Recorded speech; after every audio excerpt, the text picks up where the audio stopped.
Alrighty guys, today I'm going to be talking to you about all the starting choices at the very beginning of Octopath Traveler 0. Let's get into it. So, as soon as you start the game, you're going to be asked to customize your character. You can choose a couple different things such as gender, the face and eye color, hairstyle. None of this really matters. It won't impact the game whatsoever. I do want to make one quick mention that Square Enix is very notorious for making their female and male characters have different stat growths. As far as I've seen in every other Octopath game, that is not the case. As far as I've seen, that is not the case in this game. However, I do just want to mention that if something is discovered much later down the road, I will make sure to make a pinned comment about it. However, just go ahead and customize your character. After that, you will be asked to learn a skill. There are 3 skills you can choose from here: an attack skill, a recovery skill, and an enfeebling skill.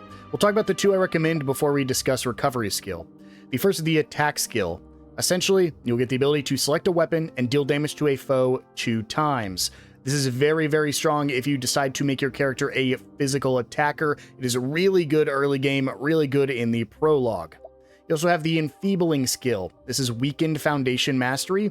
It has you lower the physical attack and physical defense of a foe for 2 turns. Again, I don't actually find this very useful in the prologue, but it is a very good early game. So I do recommend you choose between these 2. The enfeebling skill is really good for no matter what class you choose. However, if you do go a more physical attacker route, I highly recommend you pick up Twin Shot Mastery.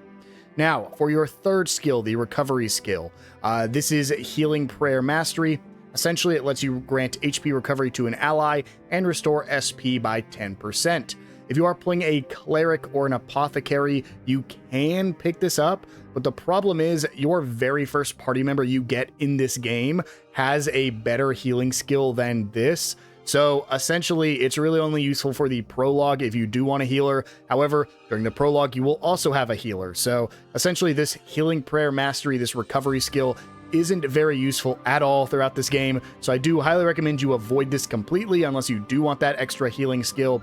Otherwise, pick up enfeebling skill or attacking skill. You'll be able to equip this pretty much right when the game starts. After that, you'll be asked about your favorite dish. Essentially, these are things you can cook throughout the game. You will be starting the game with one of these, so whichever one you want, you can go ahead and choose. Essentially, all of it is that when you eat it, you'll be granted the following effects for 15 turns in combat. Every single one of these gives you max HP and max SP plus 10%, so it's more important to look at the other skills. Essentially, every single skill in the game can be increased by 5%. If your physical attack, your physical defense, your crit, your accuracy, your speed, your elemental defense, your elemental attack, and your evasion. If you're going for a physical build, I recommend you pick up either physical attack or physical defense. If you're going to go for a magical character, pick up the elemental attack or elemental defense. And if you want to go for more of a thief or dancer character, pick up speed, evasion, accuracy, or crit. However, something I do want to point out is I do think that this one right here, the physical defense plus 5%, is the best in the game, because early on, most of the enemies you're going to be dealing with are going to be dealing physical damage to you. So if you want to maximize your early game before you can make any other dishes, go ahead and pick up physical defense. Otherwise, just choose based off whichever character route you end up going on down. Again, if you chose the physical skill, just go ahead and pick up physical attack or physical defense. It'll be the most synergy you can get. You'll then be asked probably the most important question so far: your 3 belongings. Essentially, you're able to begin the game with 3 different belongings. The reason I think this is so important is because a lot of these are very vague. These are the entire reason I decided to make this video. The reason I held off on making it until the game came out was I wanted to make sure everything was the same between the demo and the full game, which, based off what I've seen so far, it is. Let's talk about the easy ones first. These 4 right here. Starting with the Promise Charm. This is an accessory you can equip that will give you elemental attack plus 10%. So again, if you do decide to go a more magical route, if you want to do a magical based character, such as the Scholar, Cleric, or Dancer, I highly recommend you pick up Promise Charm. The opposite of that is the Fighter's Wristband. This increases your physical attack by 10%. If you decide to go for a more physical character, so your thieves, your warriors, your hunters, I highly recommend you pick up the Fighter's Wristband. These are just raw damage bonuses that unfortunately you can't actually view right now because you're not able to equip them yet. Past that, you have the Sacred Flame Charm. If you want to build more of a defensive character, such as a warrior or an apothecary or a merchant, I recommend you pick up the Sacred Flame Charm. This is an accessory that increases both your physical and elemental defenses by 10%. All three of these are great. If you want to pick them up though, only make sure you pick up 2 of them, as your characters can only equip 2 accessories at a time. So if you want to go for more of a physical tanky build, pick up your Fighter's Wristband and Sacred Flame Charm. If you want to go for more an elemental tanky build, Promise Charm and Sacred Flame Charm. If you want to have a little bit of both, pick up both of these. And if you want, you can just focus on physical attack, elemental attack, or physical defense, only pick up 1 of them. Now, the 4th one that's pretty self-explanatory is this Nourishing Nut Medium. This is a nut that you can use to permanently increase any character's HP. The medium means it's a medium increase. So if you want to just give your character a really solid HP buff right off the bat that is permanent, go ahead and pick up the Nourishing Nut and use it right off the bat. Now, for the ones that are a little bit less self-explanatory, first you have another food item. Very similar to the food you could choose in the last step, you can get the Ratatouille.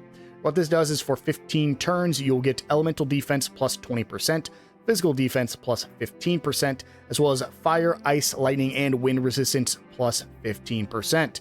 There are not a lot of enemies early in the game who will use those elementals on you, so I recommend you don't pick up Ratatouille. By the time you would probably need it, you can probably just make better food items anyways. But if, again, you do want to just maximize on that defense and have a really, really early game, go ahead and pick up the Ratatouille.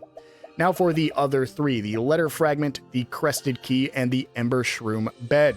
We'll start with the Ember Shroom Bed here. Later in the game, you will get access to a garden. You can use this Ember Shroom Bed to essentially use it on the garden, and it will let you harvest some mushrooms at a later date. It's a really, really solid item, but again, I am very late into the game and still do not have the garden. I have not been prioritizing Wishvale though, so I would not recommend picking up the Ember Shroom Bed because you do not get it for much, much later in the game. However, for your other 2, the Crested Key and Letter Fragment. Let's start with Letter Fragment. The Letter Fragment is probably the most useless item that you can pick up here. Letter Fragment essentially has a use much later in the game. Again, I'm very far in the game and have not seen the use for it. In fact, I've looked online and it doesn't seem like anybody has found the use for the Letter Fragment. However, the reason it's very useless is that you can get this item immediately when you get out of the prologue. It is found very, very early on. You just have to go to one of the towns and actually pick it up. And for that reason, I find it completely useless. For the Letter Fragment, if you come here to Theatropolis, again, this is one of the starting towns you can come visit. Right over here on the far western side of town, where there is a character you can recruit. You also see this little shiny spot right here. You examine it, you'll get a Letter Fragment. Now, something I want to add that actually came out after I filmed the first part of this video is that the Letter Fragments actually have found a use. It is used much, much later in the game, but you do need 5 Letter Fragments in order to grab it. So you have to find all 5 throughout the world. However, only 4 have currently been found. The 5th one people are currently using is the one you can get right at the beginning of the game as your starting choices. So if you want to make sure you can get that as soon as possible, make sure you take the Letter Fragment. However, if you don't care, it can be found later in the game, but the first one can be found right here as a kind of substitute if you decide not to choose it. Now, for the Crested Key. The Crested Key is really, really good. I actually have not found it in my game yet. However, the Crested Key can be used to recruit a character in one of the very first starting towns. So if you have this key, which again, you can't even get till much later in the game, found in a chest somewhere, you can get a character right off the bat that you would not otherwise be able to get if you do not choose it as a belonging. To use the key item, you're going to go ahead and come here to the city of Valor. It's one of the first cities you can come to in the game. You're going to go ahead and come in here into the pub. You're actually going to be able to recruit this character right here. So just go ahead and talk to this bard. We're going to just breeze through their dialogue. And if you have the key, you will be able to invite this character to join you immediately. Again, they're going to talk to you about something about how they have their own key and they want to figure out what the keys open. Right there, we get the crested key. That is their key that they had. But again, you can only get Viator with the key item you get in your possession. So just want to make sure I show that off so that way you guys know what that key can actually be used for. Viator is also a warrior character, so a very early warrior you can get as well. The last thing I do want to mention is that all of these belongings can be found within the game. So just because you choose them here does not mean you can't get them later. So again, that letter fragment that I talked about, you'll be able to get it very, very early in the game. So if you pick it up here, odds are you're going to pick up a second one before you can even actually utilize it. That's why I do not recommend picking it up. The crested key can also be found later. However, if you want to get a character much earlier than intended, you can pick it up here. Same with the Nourishing Nut, the Promise Charm, Fighter's Wristband, and Sacred Flame Charm. Most of these can just be bought from most stores in the game. I have not found the Ember Shroom Bed yet, however, it is just a farming item, and then the Ratatouille is just a food item you can find the recipe for later. So yeah, you can pick up any of these later in the game as you discover them. However, what I do recommend you pick up is the Crested Key at minimum. If you pick this up, you can get a character very, very early who is very solid, and I highly recommend it. Past that, it really just comes down to your choice. Do you want to be more of a elemental attacker, a physical attacker? Maybe you want to be more of a tank character and you would pick these two up.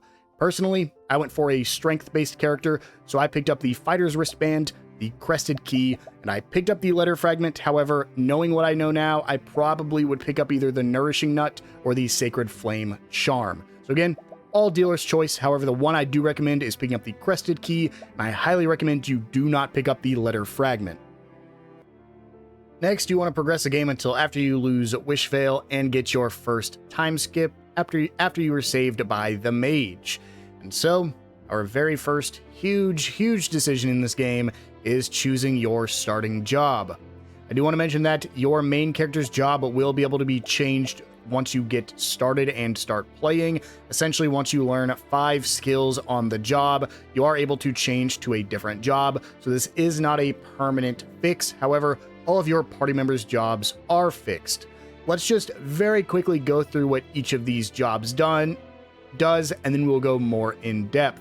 Starting with the Warrior. The Warrior is your bread and butter physical attacker. They have a high HP, high physical attack, and high physical defense, as well as accuracy. However, they lack with the elemental attack, elemental defense, and max SP. The weapons they use are the sword and the spear. Your next one is your Merchant. This is more of an all-arounder kind of character, has a little bit more elemental attack, SP, and defense, but also has a pretty high HP. They use money during their attacks. They also can gain you money, as well as being able to buff other party members by donating their BP to others. Their weapons are the spear and the bow. You then have your Thief. Your Thief is your fast, high evasion, high crit physical character. They can steal items, steal HP, steal SP, and do a little bit of elemental damage. They use the dagger and the sword. After that, you have your Apothecary. This is one of your healers in the game, a little bit more centered on the physical side of healing. They have a high elemental attack, SP, and elemental defense, but also have very high physical defense. They have a lot of healing abilities and debuffing abilities. They use the axe and the book. You then have your Hunter, the final of the physical attackers. The Hunter is the only one that can actually utilize a bow, I believe. They are more of a physical attacker as well as a debuffer. They have high evasion, high crit, and a little bit higher elemental attack. They use the bow and the axe. Then you have your Cleric. Your Cleric is your main healer. Other than the Apothecary, the healer is the other one that gets very high healing spells, as well as light damage. They have high max SP, elemental attack, and elemental defense, but very low HP physical attack and accuracy.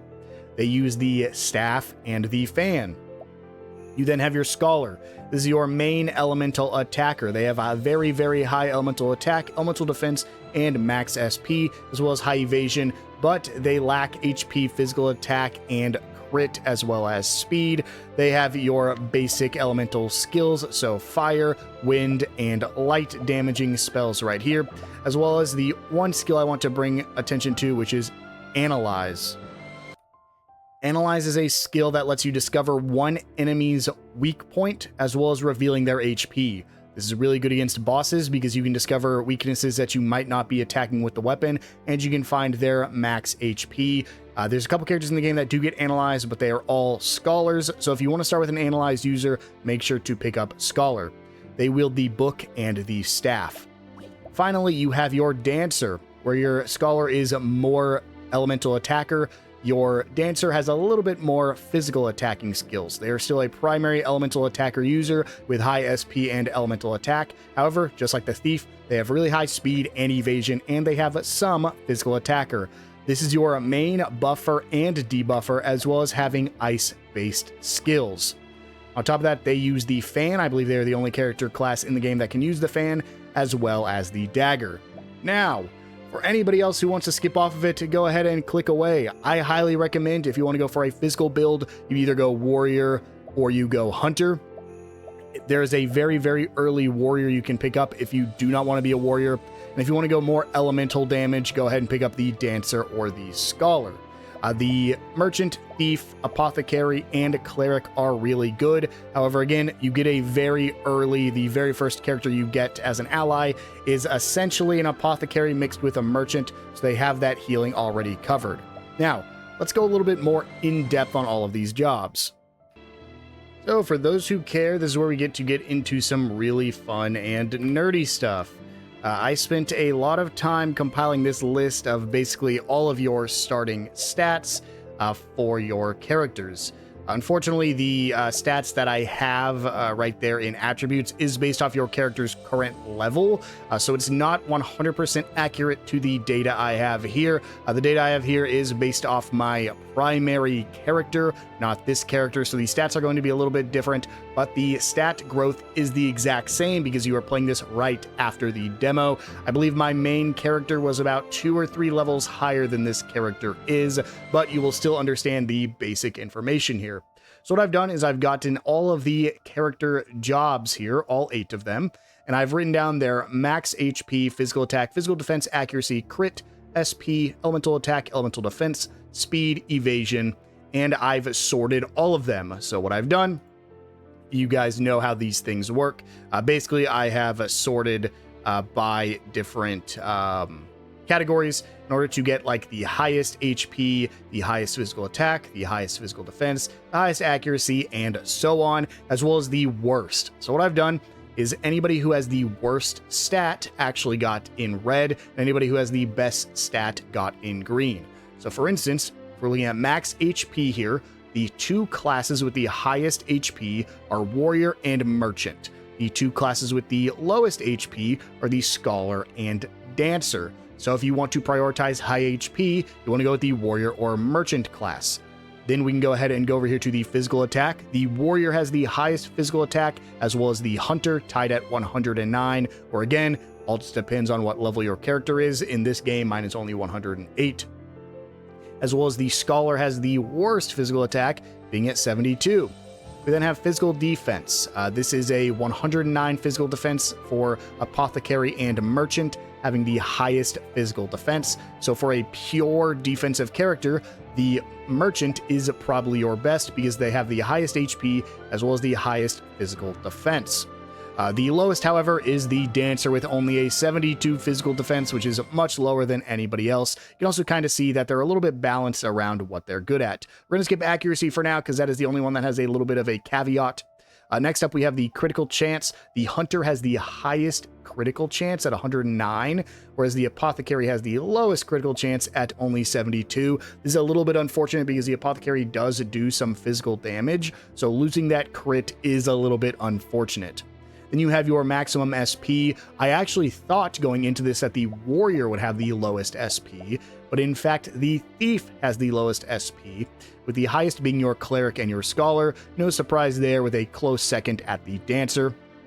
As for your elemental attack, your warrior has the lowest elemental attack, whereas your scholar and dancer have the highest elemental attack. Close seconds are both apothecary and cleric, but they don't need to attack as much because they are healers. Then have your elemental defenses. Your apothecary and your cleric have your highest elemental defenses, with your lowest actually being your hunter. So your hunter doesn't have great defenses. In fact, if you look over here, it has the second lowest defense. So a hunter has not only the lowest elemental defense and the lowest physical defense, it also has the second lowest HP. The hunter is very, very squishy. As for speed, your slowest character is going to be your cleric, with your fastest going to be the thief and the dancer. Again, no surprise there. However, I was surprised that the warrior is also very, very fast. And finally, you have your evasion. The highest evasion is the thief. Nothing else even comes close to it. But your lowest is your merchant, meaning your merchant's going to be hit by a lot of attacks. But that's okay because they have high physical defense and high max HP. Now, the final one I want to talk about is accuracy. All of the classes have the same accuracy except for two. The warrior and the hunter have the highest accuracy, but they are tied with the highest. Every other one has the lowest accuracy. The reason the scholar and cleric here are in yellow is that they are primarily magic dealers. So their accuracy does not matter, as their accuracy only applies to physical damage. It's the chance of a physical attack hitting. Your spells will always hit unless there is a buff or debuff on the character or monster. Your dancer, unfortunately, does still fall in that category, as well as your apothecary, because they do still do physical damage. Now, I once again broke all that up to figure out what classes they are the best in, as well as what classes they are the worst in. If you just go based off what is green and what is red, that means your best characters you can choose are your warrior, because it is best in class in 3, and only worst in class in 1, or the hunter, because again, best in class in 3 and only worst in class in 1. However, honestly, any that only have one worst in class, so the cleric is also really solid, are pretty good options. Everyone else is tied 2-2, 2-2, 2-2, 2-2, except for the dancer. Unfortunately, falls very, very short, having the lowest accuracy, physical defense, and max HP. What does all this mean? Well, it depends on what you want. If you want to just choose the best min-maxed character, I would say choose the warrior or the hunter. If you want to go for an elemental attacker, I would choose the scholar or dancer, as they have the highest elemental attack. If you want to choose the highest defensive character, I would go for probably the merchant, as it has the highest max HP and physical defense, as well as a pretty solid elemental defense. Overall, this is what you guys make it out to be. I personally went for the warrior. If I had to choose a second best option, I would probably go for the scholar. Again, having high elemental attack or high physical attack early in the game is really solid. And as you can see from the stats right here, the warrior really isn't bad, only having one weakness in elemental attack, but they do not get any built-in elemental attack anyways, so realistically, it doesn't really matter. Now that all the nerdy stuff is out of the way, go ahead and choose your class, and then we're just going to progress a little bit further into the game. Right after you choose your class, you're going to get a mastery skill. The mastery skill is also a very important skill, just like the very first one is. You have your attacking skill, recovery skill, and support skill. Start with your attacking skill. Eye for an eye mastery, you have a 50% chance to counter physical attacks. If you are playing any sort of physical character or tanky character, I highly recommend you pick up this attack skill, because a 50% chance to counter any physical attacks from the start of the game is absolutely insane. That's without having to use any SP, it's just a natural 50% counter chance. You have your support skill, BP in Adversity Mastery. The equipped character will restore 2 BP when near death. I find this much less useful. It'll be really good early on because you're going to have a little bit less HP, but as the game goes, you're going to get lower. You're not going to get as low as you will early game, so this is going to trigger much less often. But if you want to get early BP in the game that'll help you with some of the early boss fights, go ahead and pick it up. Then finally, you have your recovery skill, Greater Heal Mastery. Raise the amount restored by the equipped character's HP and SP recovery skills. Again, I cannot recommend picking this one up. If you do want to do a cleric build or an apothecary build and you decided to go for the healing skill right off the bat, go ahead and pick this recovery skill up. It's not too bad, but again, I think just the best option here is probably going to be eye for an eye. If you're going to play a scholar like I have right here, I'd probably even pick up the support skill. I just do not see a reason to pick up this recovery skill because you get a character with really good recovery earlier in the game, and there's not really much of a reason to pick it up. And finally, with those two things chosen, you're going to go ahead and continue the story for the final option at the beginning of the game. As soon as you start building Wishvale, you're going to be given this choice: wealth, power, and fame. If you're like me, this probably stressed you out a lot. Essentially, there are three main stats in the game: wealth, power, and fame. They determine certain things like path actions that you can take, such as entreating, buying, and fighting NPCs, as well as recruiting NPCs. Every single character in the game has a stat associated with wealth, power, and fame, and the higher up you are in their stat, the more likely you are to succeed at whatever you are trying to do. On top of that, there are three distinct storylines in the game: wealth, power, and fame, each with their own main villain who you met already in the game. I'm here to tell you that whatever you choose here has very little effect. If you want to do the wealth storyline first, but you like entreating NPCs the most, choose fame. If you don't care at all, choose whichever villain you liked the best. If you don't care even more than that, choose your favorite color. You can completely randomize this and it changes almost nothing in the game. So choose whichever one you'd like. To even show it off, I'll go ahead and choose power here. It'll even tell you a little bit of the blur of what power is, yada, yada, yada. Skip through all of that. You who seek power, you want to chase after Tytos, the Master of Power, the guy of Scarlet Wings. You're about to commence the tale of power from the Frostlands. Again, nothing matters except for it will raise your power's influence, which gets raised by anything you do in the game. So we'll just go ahead and say yes here, skip through all of the dialogue, and the only thing that matters is your power rank right here will go 2, and your fame will go 2. That's, I believe, from completing that restoration right there. And you can see right down there in the bottom left corner, we start the game with 1 additional power.